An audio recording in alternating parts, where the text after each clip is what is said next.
नहीं होता। ठीक है, तो इंडिपेंडेंट का मतलब ये है कि जो न्यायपालिका है हमारी वो सरकार से अलग रह के काम करती है। चाहे किसी भी पार्टी की गवर्नमेंट है, किसी भी पार्टी की सरकार है, उस पार्टी से कोई लेना देना जुडिशरी को नहीं होता है। ठीक है, जो भी काम होते हैं, जो भी फंक्शनिंग होती है हमारे न्यायपालिका की, उसको वो इंडिपेंडेंटली करती है। उसको ना तो किसी को जवाबदेही होती है, ठीक है, आज़ादी से वो अपने काम कर सकती है, कोई इंटरफेयर नहीं होता है सरकार का उसमें। ठीक है, तो जो इंडिपेंडेंस है इसका मतलब यही है। Separation of powers, separation of power का मतलब है सरकार की पावर अपनी है, जुडिशरी की पावर अपनी है। सेपरेशन समझते हो, अलग अलग कर दी गई है। एक ही पावर नहीं है कि सरकार की पावर ही सुप्रीम कोर्ट की या हमारी जुडिशरी की पावर है, जुडिशरी के पास जो पावर है वही सरकार के पास, नहीं, अलग अलग पावर। सेपरेशन ऑफ पावर का मतलब ये भी है। ठीक है, अब देखो स्ट्रक्चर ऑफ कोर्ट क्या है इंडिया का। स्ट्रक्चर ऑफ कोर्ट पता है आपको क्या है? सबसे ऊपर supreme court, high courts, then your district courts, district level पे। ठीक है, तो स्ट्रक्चर समझते हैं कोर्ट्स का। There are three different level of courts in our country. There are several courts at the lower level while there is only one at the apex. Lower level पे बहुत तरह की कोर्ट है, ठीक है, लेकिन सबसे सुप्रीम पे अपेक्स जिसको बोलते हैं, अपेक्स का मतलब सबसे टॉप पे, सबसे सुप्रीम, वो कौन सी है? हमारी सुप्रीम कोर्ट। ठीक है, टॉप पे एक ही है, लोअर लेवल पे अलग अलग तरीके की कोर्ट काम करती हैं। The court that most people interact with are what are called subordinate और district court। ज़्यादातर लोग जिससे सबसे पहले इंटरेक्ट करते हैं, सबसे पहले लेवल पे, आप सीधा तो नहीं ना सुप्रीम कोर्ट चले जाओगे, सिर्फ एक ही कंडीशन में जा सकते हो ना सुप्रीम कोर्ट। अभी अभी जो हमने डिस्कस किया, अगर आपके फंडामेंटल राइट का वायलेशन होता है तो ही आप सीधा हाई कोर्ट या सुप्रीम कोर्ट जा सकते हो। अदरवाइज थोड़ी ना सीधा सुप्रीम कोर्ट में चले जाओगे, अपने सबसे लोअर लेवल की कोर्ट में जाओगे। तो जहाँ पे सबसे ज़्यादा लोग जहाँ जिसके साथ इंटरेक्ट करते हैं वो होती है सबसे लोअर, सबॉर्डिनेट या डिस्ट्रिक्ट कोर्ट जिसको हम कहते हैं। There are usually at the district और तहसील लेवल। ठीक है, तहसील लेवल पे होगी या डिस्ट्रिक्ट लेवल पे होगी, or in the towns, and they hear many kinds of cases. Each state is divided into district that are presided over by a district judge. ठीक है, जज कौन होगा? जज को हम बोलेंगे डिस्ट्रिक्ट जज। ठीक, each state has a high court. उसी तरीके से फिर हर एक स्टेट की, जैसे हरियाणा की हाई कोर्ट है, पंजाब हरियाणा की तो कॉमन है हाई कोर्ट, ठीक है, यूपी की एक हाई कोर्ट है अपनी, हर एक राज्य की अपनी अपनी हाई कोर्ट होती है। और सभी हाई कोर्ट के ऊपर जो अपेक्स बॉडी है वो होती है हमारी सुप्रीम कोर्ट। ठीक, क्लियर है? District court, then your high court and then supreme court. 3 level पे जुडिशरी वर्क करती है।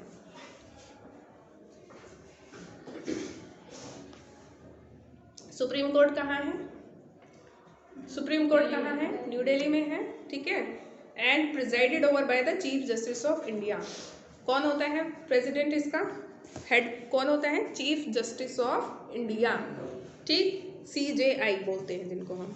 The decision made by the supreme court are binding on all other courts in India. जो भी decision supreme court ले लेती है, बाकी देश की जितनी भी कोर्टें होती हैं उन सबको उसकी पालना करनी होती है। ठीक है, जो भी आदेश पारित कर दिया सुप्रीम कोर्ट ने, सभी कोर्टों को, जो भी लोअर लेवल पे है, चाहे वो हाई कोर्ट है चाहे वो डिस्ट्रिक्ट कोर्ट है, सबको वो आदेश मानना होता है। ठीक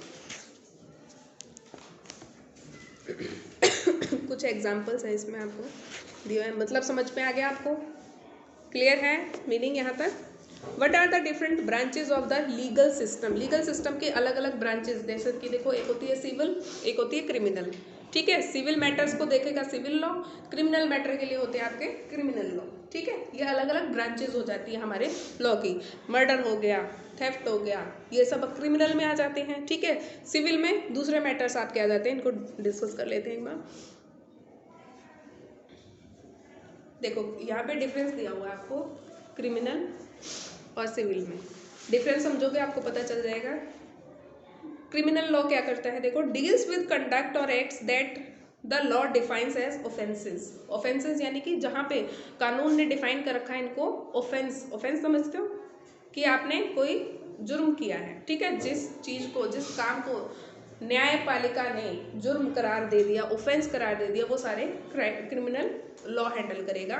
for example theft, harassing a women to bring more dowry, murder. ठीक है, दहेज मांगना क्रिमिनल है, क्रिमिनल लॉ के अंडर आएगा।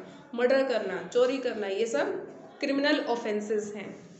It usually begins with the lodging of an first information report. First information report मतलब FIR। शुरुआत कहाँ से होती है? क्रिमिनल केसेस की आप एफआईआर लॉन्च करते हो with the police who investigate the crime after which a case is filed in the court. सबसे पहले पुलिस स्टेशन जाके आप एफआईआर लॉन्च करोगे, पुलिस इंक्वायरी करेगी, उसके बाद पुलिस इंक्वायरी के बाद वो मैटर कहाँ जाएगा, कोर्ट में जाएगा। ठीक है। If found guilty the accused can be sent to jail और ऑल्सो फाइंड। अक्यूज्ड मतलब अगर कोर्ट में देखो, जैसे आपने किसी के खिलाफ एफआईआर करी क्रिमिनल केस में, क्रिमिनल केसेस समझ में आ गए, ऐसे ऑफेंसेस जिनको क्राइम माना जाता है, उसके खिलाफ जो है आपने कंप्लेंट करी किसी पर्सन की, तो एकदम से तो उसको सजा नहीं दे दी जाएगी। क्या करोगे आप, एफआईआर करवाओगे उसकी, पुलिस इन्वेस्टिगेट करेगी, इन्वेस्टिगेट करने के बाद कोर्ट में जाएगा मैटर, कोर्ट में सुनवाई होगी, उस पर्सन के तरफ से भी एक वकील आएगा। ऐसा तो नहीं है ना आपके खिलाफ गलत हुआ है, किया है उस पर्सन ने, तो उसको भी तो अधिकार है ना अपनी बात रखने का, तो वो भी अपना वकील लेके आएगा। ठीक है, आप आपका वकील दलील देगा वहाँ पे। उसके बाद अगर उस पर्सन को कोर्ट अक्यूज ठहरा देती है, यानी कि फाउंड गिल्टी, अगर वो मुजरिम मान लिया जाता है, the accused can be sent to jail. Accused मतलब उस पर्सन को जो अक्यूज्ड है, मतलब जिसको मुजरिम माना गया है, उसको या तो जेल भेज दिया जाएगा या फिर उसके ऊपर फाइन लगाया जाएगा। ठीक है, यानी कि उसको सजा दी जाएगी। क्रिमिनल केसेस समझ में आ गए। ठीक है, सिविल लॉ देखते हैं अब हम। डील्स विद एनी हार्म और injury to rights of individual. लोगों के अधिकारों को अगर आपने उनका हनन किया है, उनका उल्लंघन किया है, तो सिविल मैटर में आएंगे। For example disputes relating to sale of land, जमीन बेची है, उससे रिलेटेड कोई डिस्प्यूट है, सिविल मैटर है। ठीक है, क्रिमिनल नहीं है, ये सिविल मैटर है। Purchase of goods, rent matters, divorce cases, ये सब किस में आएंगे, सिविल मैटर में आएंगे, ये क्रिमिनल केसेस नहीं होंगे। ठीक है, जमीन का झगड़ा है, ठीक है, गली का झगड़ा है, मकान का झगड़ा है, ठीक है, हस्बैंड वाइफ का झगड़ा है, ठीक है, ये सब मैटर किसमें आते हैं, कस्टडी का झगड़ा है, बच्चे की कस्टडी के लिए, ये सारे सिविल मैटर्स होते हैं, क्रिमिनल केसेस नहीं होते हैं। अब इसमें कैसे काम होगा, देखो, a petition has to be filed before the relevant court by the affected party only. Affected party कौन होगी, जिन भी दो लोगों के बीच में झगड़ा है, वो एक पिटीशन फाइल करेंगे कोर्ट में। ठीक है, in a rent matter either the landlord और tenant can file a case. देखो, जैसे रेंट का कोई मैटर है, किराए का कोई मैटर है, तो या तो लैंडलॉर्ड केस फाइल करेगा या टेनेंट, यानी कि जो किराएदार होगा वो, तीसरा पर्सन कोई भी। जैसे मान लो आपको लगता है कि आपके पड़ोसी से ज़्यादा किराया लिया जा रहा है, आप नहीं जाओगे कोर्ट में, वो दोनों पार्टी जो डायरेक्टली अफेक्टेड है, या तो टेनेंट जाएगा या लैंडलॉर्ड जाएगा खुद। ठीक,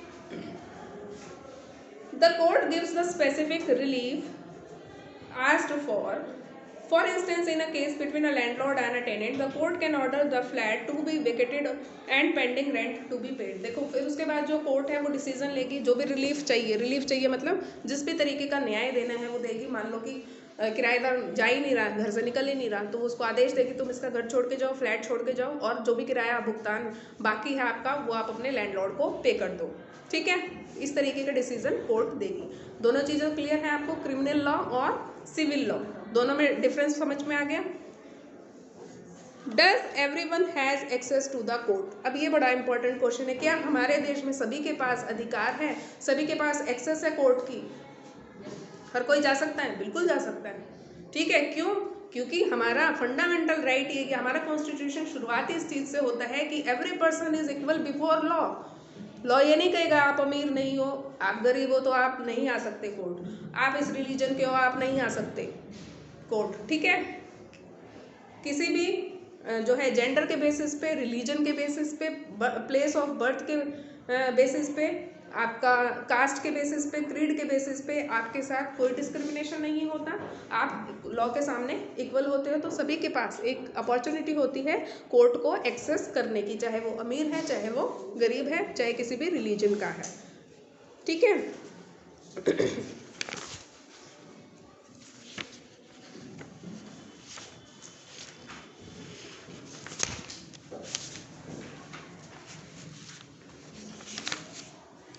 In principle, all citizens of India can access the courts in this country.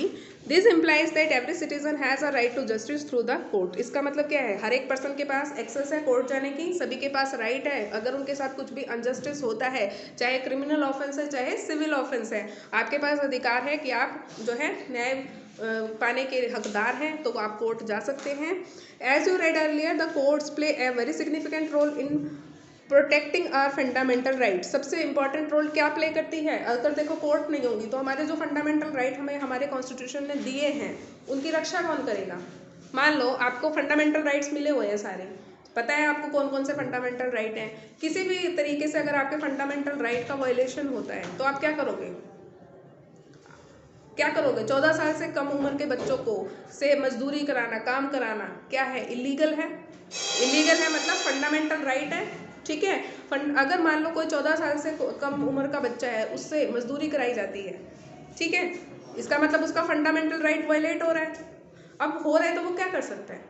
अगर न्यायपालिका नहीं होगी तो फंडामेंटल राइट अगर हमारे कॉन्स्टिट्यूशन ने दे भी दिया उसकी रक्षा तो नहीं हुई ना, उल्लंघन हो गया। तो इसीलिए कोर्ट का एक इम्पॉर्टेंट रोल क्या होता है, हमारे फंडामेंटल राइट्स की को प्रोटेक्ट करना। सभी नागरिकों, हम इसीलिए तो प्रोटेक्टेड है ना अपने देश में, क्योंकि हमें पता है अगर हमारे राइट वायलेट होते हैं तो हम कोर्ट जा सकते हैं, ठीक है। कोई भी पर्सन आपके साथ डिस्क्रिमिनेशन करता है किसी भी तरीके का तो आप कोर्ट जा सकते हैं, आपको पता है हमें न्याय मिलेगा, ठीक है। तो इस तरीके से हर एक पर्सन के पास एक्सेस होती है कोर्ट की, हर एक पर्सन अपने राइट के लिए कोर्ट जा सकता है। क्लियर। तो ये चैप्टर आपको यहाँ पे कंप्लीट होता है। जुडिशरी समझ में आ गई किस तरीके से फंक्शन करती है।